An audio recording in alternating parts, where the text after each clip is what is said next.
Up to now, African nationalism has only made itself felt in campaigns of non-cooperation. Where there have been riots in locations like these, they've generally been caused by bad conditions. 2 days before South Africa became a republic, a stay-away strike was organized throughout the country in protest. But most Africans went to work. 10,000 of them were arrested before the strike began.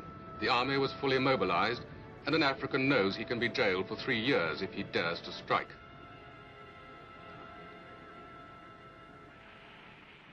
I went to see the man who organized this stay-away, a 42-year-old African lawyer, Nelson Mandela, the most dynamic leader in South Africa today.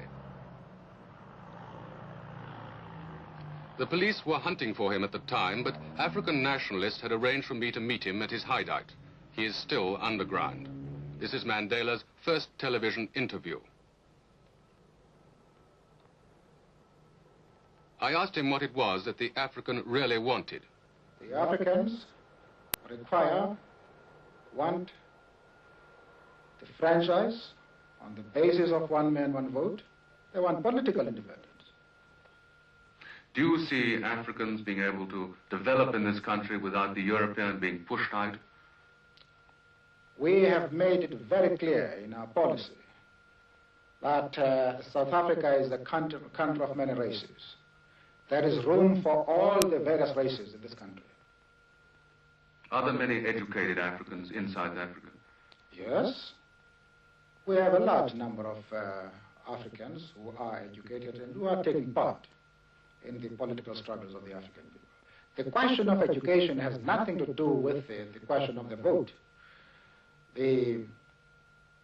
On numerous occasions, it has been proved in history that people can enjoy the vote even if they have no education. Of course, we desire education, and we think it's a good thing. But you don't have to have education in order to know that you want certain fundamental rights, you have got aspirations, you have got claims. It has nothing to do with education whatsoever. Are you planning any more campaigns of non-cooperation? Yes.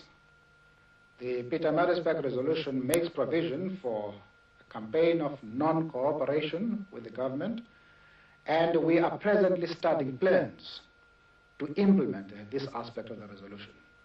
Now, if Dr. Verwoerd's government doesn't give you the kind of concessions that you want sometime soon, is there any likelihood of violence?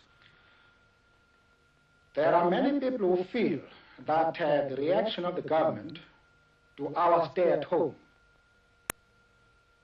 ordering a general mobilization, arming the white community, arresting 10,000s of Africans, the show of force throughout the country, notwithstanding our clear declaration that this campaign is being run on peaceful and non-violent lines, close the chapter as far as our methods of political struggle are concerned.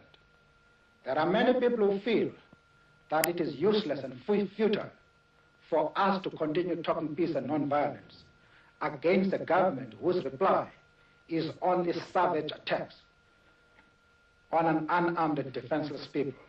And I think the time has come for us to consider, in the light of our experiences in this stay at home, whether the methods which we have applied so far are adequate